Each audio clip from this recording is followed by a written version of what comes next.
நமக்கு நல்ல தலைவர் வேணும். அந்த தலைவர் யாருன்னு தேர்ந்தெடுக்கக்கூடியதுல நம்மளுடைய ஒரு ஓட்டு மிகப்பெரிய பங்கு வகிக்குது அப்படின்னா, ம். அதுக்காக என்ன செய்ய முடியாதுன்னு நீங்க சொல்லுங்க.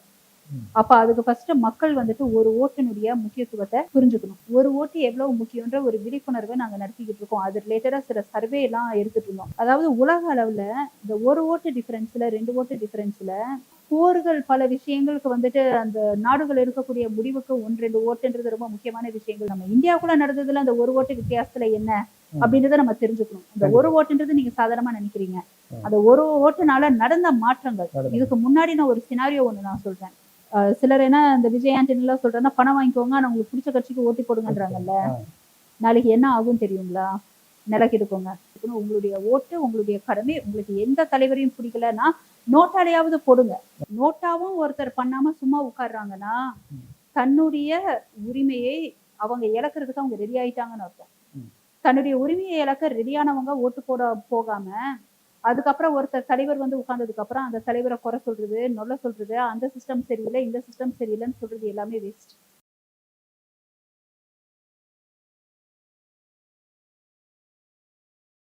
டவர் நியூஸ் நேயர்களுக்கு வணக்கம். இன்றைய நேர்காணல் நம்ம சந்திக்க இருக்கிறது சமூக சீர்திருத்த டாக்டர் ஸ்ரீபல்லூர் அவர்கள். வணக்கம் மேடம். வணக்கம் சார். மன்னிக்கணும் மேடம், ஏதோ ஒரு விழாவுக்கு போயிட்டு இருந்தீங்க, நம்ம கூப்பிட்டோன்னு சொல்லிட்டு அவசரமா அப்படியே வந்துட்டீங்க. ரொம்ப நன்றி மேடம். இல்ல, நான் தான் உங்களுக்கு நன்றி சொல்லணும். ஏன்னா நான் ஒரு ஆனுவல் டே ஃபங்ஷன் முடிச்சு கரெக்ட்டா வந்துட்டுனேன். ம். விழிப்புணர்வு வீடியோ நீங்க ஒரு சமூக சீர்திருத்தவாதிக்கு இதை விட ஒரு வாய்ப்பு பெருசா இல்ல. அதுதான் அப்படியே அதே கெட்டப்லயே வந்திருக்கேன். தவறா எடுத்துக்காதீங்க. ரொம்ப நன்றி மேடம். மேடம், இப்ப முக்கியமா என்னன்னாக்கா 19ஆம் தேதி வந்துட்டு தேர்தல் வரப்போகுது. நம்ம ஜனநாயக நாடு இன்னொன்னுமோ சொல்லி பேசிக்கிட்டு இருக்கோம். ஆனா இன்னமும் பாத்தீங்கன்னா மக்கள் வந்து இந்த ஓட்டு போடுறதுல வந்துட்டு நிறைய இது இருக்கு. மக்கள் வந்து ஓட்டு போடுறதே கிடையாது. அரசாங்கம் விடுமுறை கொடுத்தாலுமே வந்து ஓட்டு போடுறது. இதுக்கு என்ன காரணம் நினைக்கிறீங்க? இது மக்கள்கிட்ட எப்படி விழிப்புணர்வு ஏற்படுத்துறீங்க? எந்தெந்த மக்கள்லாம் ஓட்டு போடலையோ, அவங்க ஜனநாயக நாட்டுல பிறந்தனால தான் அவங்களுக்கு வந்துட்டு ஓட்டு போட மாட்டேங்கிறாங்கன்னு நான் சொல்லுவேன். இதுவே இந்த மனிதர்கள்லாம், இந்த மக்கள் எல்லாம் யாரு ஓட்ட வந்துட்டு நிராகரிக்கிறாங்களோ, அவங்கலாம் மன்னர் ஆட்சியில பொறந்திருந்தாங்கன்னு வைங்க. ம். இப்பவும் உலகத்துல எவ்வளவோ நாடுகள் சர்வாதிகார ஆட்சி. நடந்துட்டு இருக்கு. வாய் தொறந்து பேசினா நாக்கு அறுத்துருவாங்க. கண்டிப்பா. அப்படிப்பட்ட நாடுகளும் இன்னும் இருக்குங்க. இன்னும் இருக்கு. அந்த மாதிரி நாட்டுலலாம் பொறுக்காம, இந்தியா மாதிரியான ஒரு ஜனநாயக நாடு, நம்ம பிரைம் மினிஸ்டர் கேள்வி கேட்கிறோம். ம்.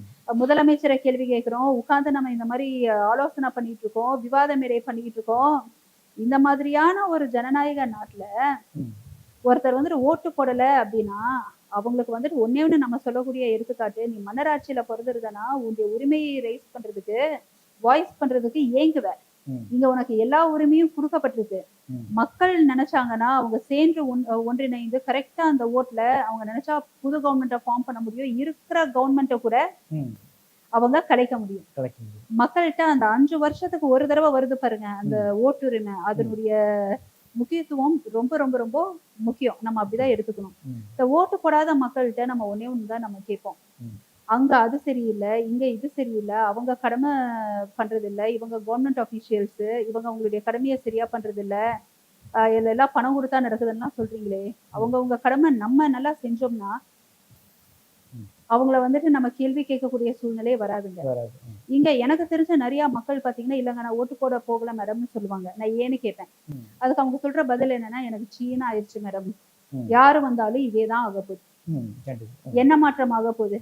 ம். ஒண்ணா ஏடிஎம்கே, இல்ல ஒண்ணா டிஎம்கே. அங்க நடக்குறது இங்க இதுதான் நடக்க போகுது. அதே மாதிரி தான் என்ன மேடம் மாறப்போகுது?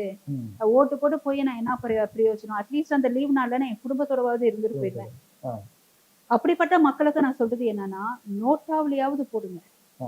நோட்டாவுடைய முக்கியத்துவம் அத வந்துட்டு ஃபேஸ் பண்ணியிருக்கக்கூடிய நெறைய மாநிலத்துக்கு அது தெரியுங்க. ஒரு தொகுதியில நோட்டா வந்துட்டு ஜெயிச்சுச்சுன்னா, ம். அதுல வந்துட்டு யார் யாரெல்லாம் போட்டியில நின்னாங்களோ, அந்த வேட்பாளர்கள் ஒருத்தர் கூட நாட் அப் டு த ஸ்டாண்டர்ட்ன்னு அர்த்தம். ம். இவங்க யாரும் வந்துட்டு மக்கள் வந்துட்டு விரும்பல அப்படின்றதா அர்த்தம். அதுவே ஒரு மிகப்பெரிய ஒரு கருப்பு புள்ளி. அப்படின்னாலும் யாரு 2வது அதிக ஓட்டு வாங்கியிருக்காங்களோ, அவங்க அவங்க போய் தான் உட்காருவாங்க. அவங்க தான் ஜெயிக்கணும். இருந்தாலும் இது ஓப்பனா தெரியுதுல்ல, மக்களுக்கு ம். உங்கள பிடிக்கல அப்படின்னா அட்லீஸ்ட் அவங்க உஷாராவாங்க. ம். அப்போ நம்ம வந்துட்டு இன்னும் கொஞ்சம் நம்மளுடைய வேலைகளை, சேவைகள நம்ம வந்துட்டு திறம்பட செய்யணும். அப்பதான் மக்கள் மனதுல இடம் பிடிக்கும்னு சொல்றது நோட்டா. ம். நோட்டாவும் ஒருத்தர் பண்ணாம சும்மா உட்கார்றாங்கன்னா, ம். தன்னுடைய உரிமையை அவங்க இழக்கிறதுக்கு அவங்க ரெடி ஆயிட்டாங்கன்னு அர்த்தம். ம். தன்னுடைய உரிமையை இழக்க ரெடியானவங்க ஓட்டு போட போகாம, அதுக்கப்புறம் ஒருத்தர் தலைவர் வந்து உட்கார்ந்ததுக்கு அப்புறம் அந்த தலைவரை குறை சொல்றது, நொல்ல சொல்றது, அந்த சிஸ்டம் சரியில்லை, இந்த சிஸ்டம் சரியில்லைன்னு சொல்றது எல்லாமே வேஸ்ட். இல்ல அதுல இன்னொரு கேள்வினாக்கா, இன்னைக்கு வந்து அரசு விடுமுறை குடுத்துடுறாங்க. ஆனா தனியார் நிறுவனங்கள் நிறைய இது விடுமுறை குடுக்குறது இல்ல. 2வது விஷயம் பார்த்தீங்கன்னா, இப்ப இங்க சென்னையில இருக்கான். சொந்த ஊர் வந்து கோயம்புத்தூர்ல இருக்கும். அவனுக்கு ஓட்டு வந்து கோயம்புத்தூர். இப்ப நான் இன்னைக்கு சென்னையிலேருந்து கோயம்புத்தூர் போயிட்டு வரணும்னா, ஒருத்தர் போயிட்டுனா குறைஞ்சபட்சம் 2000லேருந்து 3000 வரைக்கும் செலவாகுது. நான் நான் போயிட்டு ஒண்ணே தான் ஒரு 3000 ரூபாய் நான் ஒண்ணே செலவாகும். ஒண்ணு சொல்றேங்க. குலதெய்வம் கோயிலுக்கு போய் நாங்க பிரார்த்தனை பண்ணணும்னு வேண்டுவாங்க. ம். குலதெய்வம் கோயில் சொந்த ஊர் எங்கேயோ இருக்கும். இங்கே. சென்னையிலயோ பெங்களூர்லயோ வேலை செய்யறாங்க. ஐயோ அது நம்மளுடைய கடமை. கொஞ்சம் லேட் ஆச்சுன்னா ம். அது வந்துட்டு அதை வித்திர பரிகாரம் கரெக்டான டைம் பண்ணணும். இல்லைன்னா அது வந்து உருவம் ஓடி வராங்க. ம். எதுக்காக? மத ரீதியாக அவங்க நம்பிக்கைக்காக அப்படின்னும் போது தன்னுடைய உரிமைக்காக இது முன்கூட்டியே பிளான் பண்றது. ஏன்னா ஏப்ரல் 19ஆம் தேதி எலெக்ஷன்ன்றது வந்துட்டு 18ஆம் தேதி அறிவிச்சாங்களா? இல்ல எப்ப அறிவிச்சாங்க? அறிவிச்சாங்க. இருந்தாலும் இன்னைக்கு வந்துட்டு சாதாரண ஒரு சாமானியர்களுக்கு வந்துட்டு ஒரு ஒரு வெளியூர் போயிட்டு வரணும் அப்படின்னா, குறைந்தபட்சம் ஒரு 3000 ரூபாய் செலவாகுது. நீங்க போயிட்டு வரணும்னாக்கா ஒருத்தருக்கு. நான் ஒண்ணே ஒண்ணு சொல்லட்டுங்களா? அப்போ அவங்க என்ன பண்ணணும் பண்ணியிருந்திருக்கணும்னா, ஒரு இந்திய குடிமகன் அங்க வந்துட்டு லோக்கல் ஆதார் கார்டு ப்ரூஃப் மாத்த முடியும். ம். அங்கேயே ஒரு 2, 3 வருஷம் இருக்கிறாங்கன்னு வைங்க. ம். ஆதார் கார்டுல அவங்களுடைய எக்ஸிஸ்டிங் அட்ரஸ் மாத்த முடியும். அதன் அடிப்படையில வோட்டர்ஸ் ஐடியில கம்யூனிகேஷன் அட்ரஸ் மாத்த முடியுமா இல்லையா நீங்க சொல்லுங்க. இல்ல அது மாத்த முடியும். ஆனா என்னன்னாக்கா, மக்கள் யாரும் இங்க இந்த ஊருக்கு செட்டில் ஆகணும் அப்படிங்கிற ஐடியா இல்ல. அது அவங்க லைஃப் அது மக்களுக்கு இதெல்லாம் இருக்கு இல்லையா? டாக்குமெண்ட்ல அதாவது என்னன்னாங்க, நமக்கு ஒண்ணு வேணும்னா நம்ம ஓடுறோம். இல்ல கண்டிப்பா அது ஓகே. நமக்கு நீங்க சொல்றது பசிக்குதுன்னா புரியுது. நம்ம சாப்பிடுறோம். ஆ. நமக்கு நல்ல தலைவர் வேணும். அந்த தலைவர் யாருன்னு தேர்ந்தெடுக்கக்கூடியதுல நம்மளுடைய ஒரு ஓட்டு மிகப்பெரிய பங்கு வகிக்குது அப்படின்னா, அதுக்காக என்ன செய்ய முடியாதுன்னு நீங்க சொல்லுங்க. ம். அப்ப அதுக்கு ஃபர்ஸ்ட் மக்கள் வந்துட்டு ஒரு ஓட்டினுடைய முக்கியத்துவத்தை ம். புரிஞ்சுக்கணும். புரியுது. கண்டிப்பா. நான் பாத்தீங்கன்னா இப்ப எங்க ஃபவுண்டேஷன் மூலமா நிறைய கிராமங்களுக்கு ஒரு ஓட்டு எவ்வளவு முக்கியன்ற ஒரு விழிப்புணர்வை நாங்க நடத்திக்கிட்டு இருக்கோம். அது ரிலேட்டடா சில சர்வே எல்லாம் எடுத்துட்டு இருந்தோம். ம். அது பல காணொளிகளுக்கும் சொல்லிட்டு இருக்கேன். இதானியமா உங்க காணொளிக்கும் உபயோகிக்கலாம். கூல். ஒரு ஸ்டாட்டிஸ்டிக்ஸே என்கிட்ட இருக்குங்க. Okay sir. அதாவது உலக அளவுல இந்த ஒரு ஓட்டு டிஃபரன்ஸ்ல 2 ஓட்டு டிஃபரன்ஸ்ல சில தீவுகள் விற்கப்பட்டிருக்கு, ம். சில தீவுகள் வாங்கப்பட்டிருக்கு, சில தீவுகள் உருவாக்கப்பட்டிருக்கு, போர்கள் துவக்கி வைக்கப்பட்டிருக்காங்க.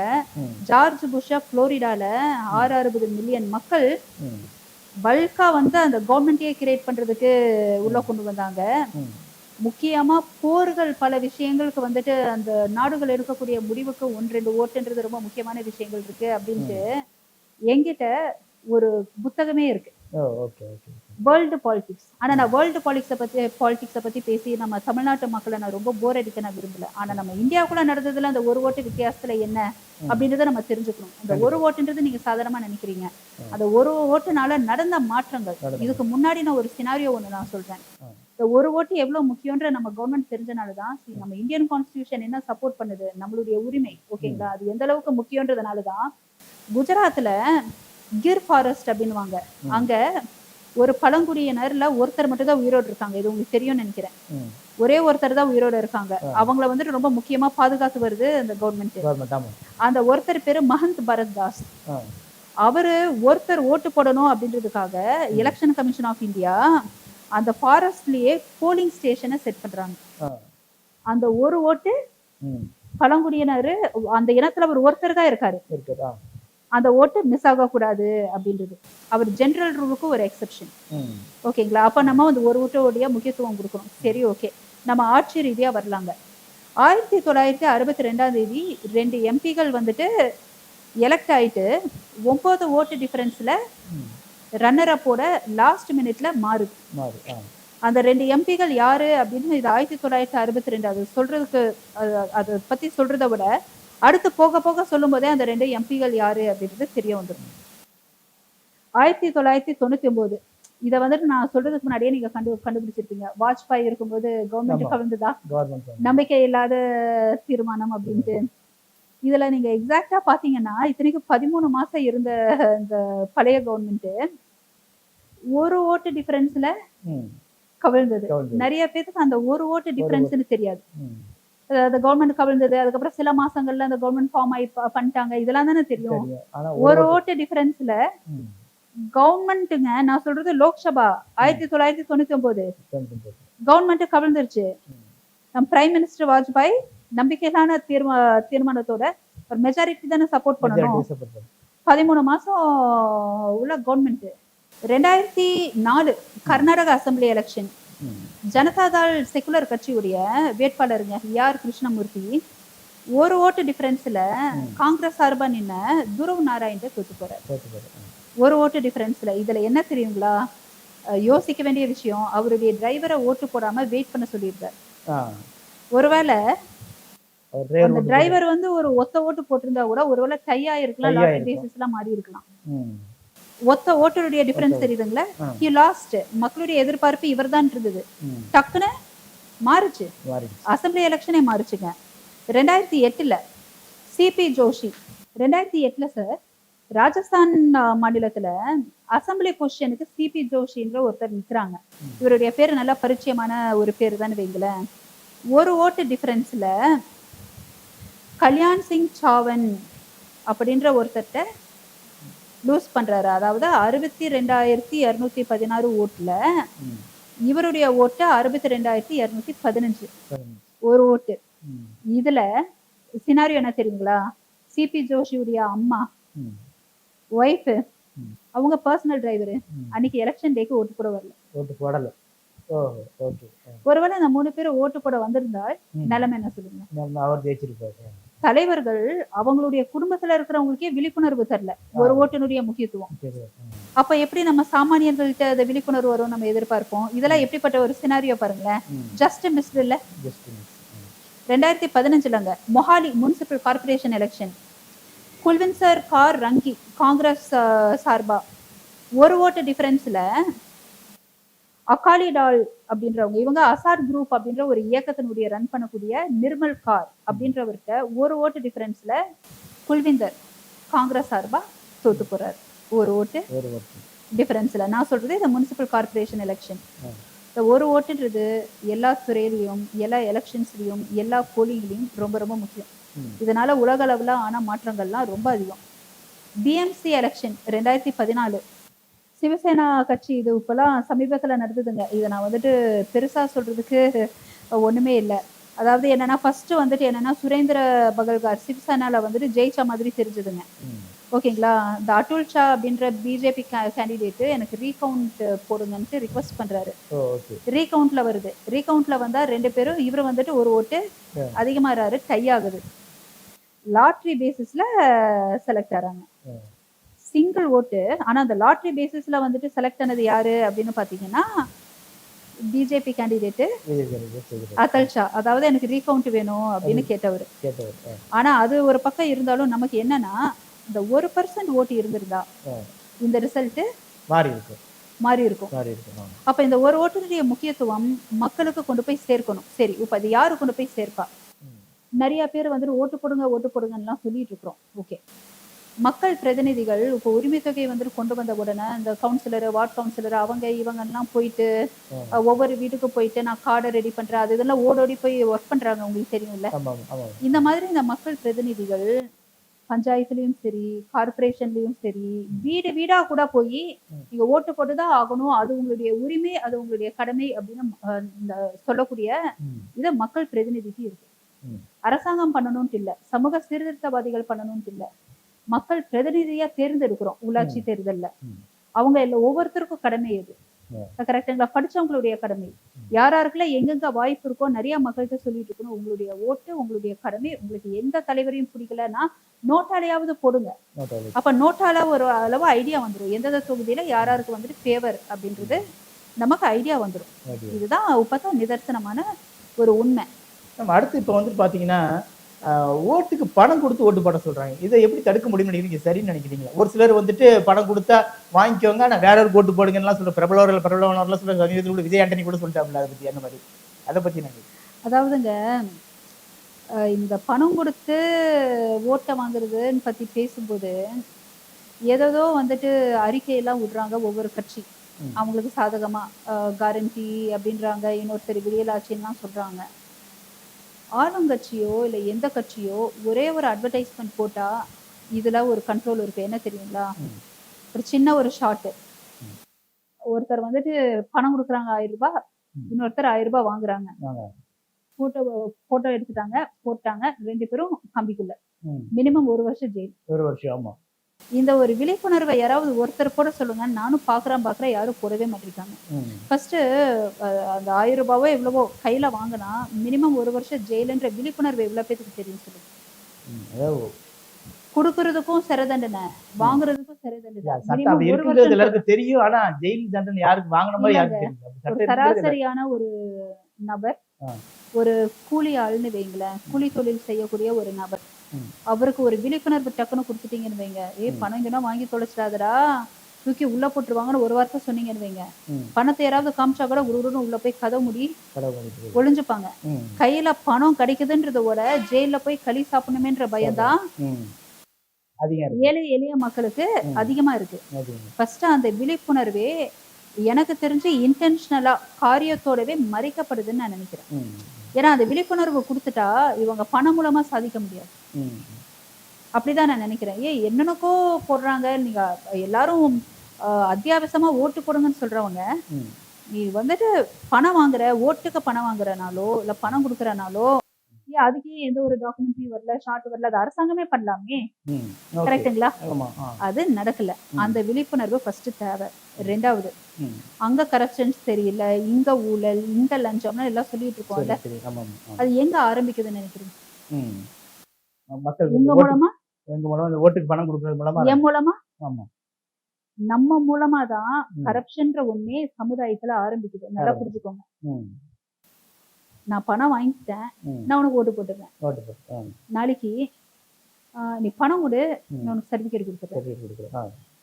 நீ எனக்கு பணம் கொடு, வண்டி லைசன்ஸ் இல்லையா உனக்கு விட்டுறேன். எங்க ஆரம்பிக்குது தெரியுங்களா கரப்ஷன்? நம்ம வந்துட்டு சரியா இல்லாம தனி மனித ஒழுக்கம்ன்றது முக்கியம். ஒவ்வொரு காணொலிக்கும் சொல்றோம்னா, நீங்க மத்தவங்க ஒழுக்கத்தை பத்தி பேசுறதுக்கு முன்னாடி நம்ம சரியா கடைபிடிப்போமா அப்படின்றது முக்கியம். இப்ப நிறைய பேர் என்ன சொல்லுவாங்க, ஒரு கூலி தொழிலாளி ஒரு 1000 ரூபாய் கிடைச்சிச்சுன்னா அது முக்கியம் தானே நினைப்பாங்க, அது வாழ்வாதாரம் தானே நினைங்க, தப்பே இல்லை. சிலர் என்ன இந்த விஜய் ஆண்டனி எல்லாம் சொல்றேன்னா, பணம் வாங்கிக்கோங்க, ஆனா உங்களுக்கு பிடிச்ச கட்சிக்கு ஓட்டு போடுங்கன்றாங்கல்ல. நாளைக்கு என்ன ஆகும் தெரியுங்களா? நிலக்கிடுக்கோங்க. ஒரு தலைவர் வந்து உட்கார்ந்துருவாரு. அந்த தலைவர்கிட்ட நீங்க போயிட்டு பணம் கொடுக்குறீங்கன்னு வைங்க, பணத்தை வாங்கிடுவாரு. இப்ப பண்றேன் அப்ப பண்றேன்னு இழுத்தடிப்பாரு. ஏன் சொல்லுங்க? நீங்க என்ன பண்றீங்களோ அதத்தான் அவன் பண்ணுவான். பணத்தை வாங்கிட்டு எவனுக்கோ போடும்போது பணத்தை வாங்கிட்டு அவர் பாட்டுக்கு லூஸ்ல விட்டு போயிடுவாரு. சிஸ்டம் நம்ம தான் கிரியேட் பண்றோம். நிறைய பேர் அது தெரியறது இல்ல. மத்தவங்க மேல கை காமிச்சிட்டு போயிட்டு இருக்காங்க.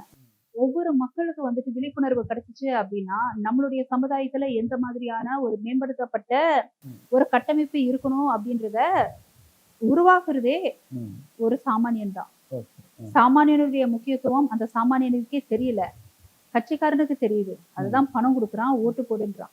என்னை பொறுத்த வரைக்கும் பணம் வாங்கிட்டு ஒருத்தர் ஒண்ணு பண்றாங்கன்னா அவங்களுடைய சுயமரியாதையை இழந்து ஒருத்தர் வாழ்றதுக்கு சமம். நம்ம தமிழர்கள்லாம் பாத்தீங்கன்னா, இந்தியர்கள்னே சொல்லலாம், பட் நான் தமிழர்களை போக்கஸ் பண்ணி சொல்றேன். பட்டினியா இருந்தாலும் சுயமரியாதையை விட்டுட்டு நான் வந்துட்டு சோறு சாப்பிட மாட்டேன்னு நினைக்கிற எல்லாருமே பணம் வாங்கிட்டு நான் ஓட்டு போடுறேன் அப்படின்னு நினைக்க ஆரம்பிச்சுட்டா நாளைக்கு இந்த ஊழல் கரப்ஷன் அழிக்க முடியாது. அவங்க பண செலவழிச்சு வந்து ஓட்டு போடுறாங்க, அதெல்லாம் நீங்க சொன்னீங்க. எவ்வளவோ தன்னுடைய தேவைக்காக ஓடோடி ஏதோ பண்றாங்க. கரெக்டான விழிப்புணர்வு இருந்து அதுக்காக அவங்க ஒரு எஃபர்ட் எடுத்து அவங்க வாழக்கூடிய இடம் இது, பூமி இது, சமூகம் மேம்படுத்தப்படணும். அதுக்கு முக்கியமான பங்கு நமக்கு இருக்கு. நம்மளாதான் உண்மையான தலைவர்கள். நம்ம நினைச்சாதான் ஒருத்தர் இருக்கணும் இல்லைன்னு முடிவெடுக்கக்கூடிய ஒரு நபரா இருக்கக்கூடிய நம்மளுடைய உரிமையை விட்டு கொடுக்காம என்ன மாதிரி அந்த சாக்கு ஒவ்வொருத்தர் ஒவ்வொரு சாக்கு சொல்லுவாங்க. அந்த சாக்கு இந்த சாக்கு அப்படி இப்படின்லாம் சொல்லுவாங்க. அதெல்லாம் இல்லாம நம்ம உரிமைய மேம்படுத்தினா நம்ம நாடு இப்ப வல்லரசு நாடுன்னு சொல்ல ஆரம்பிச்சிட்டாங்க, உண்மையான வல்லரசு நாடா மாறும். கடைசியா நீங்க இந்த பத்தி மக்களுக்கு என்ன சொல்ல நினைக்கிறீங்க? 19ஆம் தேதி எலெக்ஷன். நம்மள ஒவ்வொருத்தருக்கும் இந்த உரிமை இருக்கு. ஜனநாயக நாடு. இந்த விஜய் மாதிரி எல்லாம் ஒரு விரல் ஒரு புரட்சி அந்த மாதிரிலாம் சொல்றதெல்லாம் நீங்க அதை விட்டுட்டு உங்களுடைய ஒரு வாக்கினுடைய முக்கியத்துவம் நீங்க வந்துட்டு புரிஞ்சுக்கணும். நீங்க வந்துட்டு இந்த வாய்ப்பை விட்டு கொடுத்துட்டீங்கன்னா அடுத்து இந்த வாய்ப்பு 5 வருஷம் கழிச்சுதான் வரும். இப்ப நீங்க வந்துட்டு நீங்க கரெக்டா ஒரு நல்ல ஒரு விழிப்புணர்வோட ஓட்டு போட்டீங்கன்னா உங்கள் தலைவரை நீங்க தேர்ந்தெடுக்கிறீங்கன்னு அர்த்தம். நாளைக்கு அவர் வந்துட்டு எது பண்ணலனாலும் நீங்க அவரை வந்துட்டு கேள்வி கேட்கலாம். உங்க கையில வந்துட்டு உங்களுடைய நாட நீங்க வந்துட்டு செக்யூர் பண்றீங்கன்னு அர்த்தம். உங்களுக்கான கடமைகளை விட்டு குடுக்காதீங்க. ஓட்டுன்றது ரொம்ப முக்கியம். எந்த மாநிலத்துல, எந்த மாவட்டத்துல இருந்தாலும் உங்க ஓட்டர் ஐடில உங்களுக்கு எங்க போலிங் பூத் இருக்கோ, வந்து நீங்க ஓட்டு போடுங்க. நல்ல அரசாங்கத்தை நம்ம உருவாக்கலாம். நன்றி.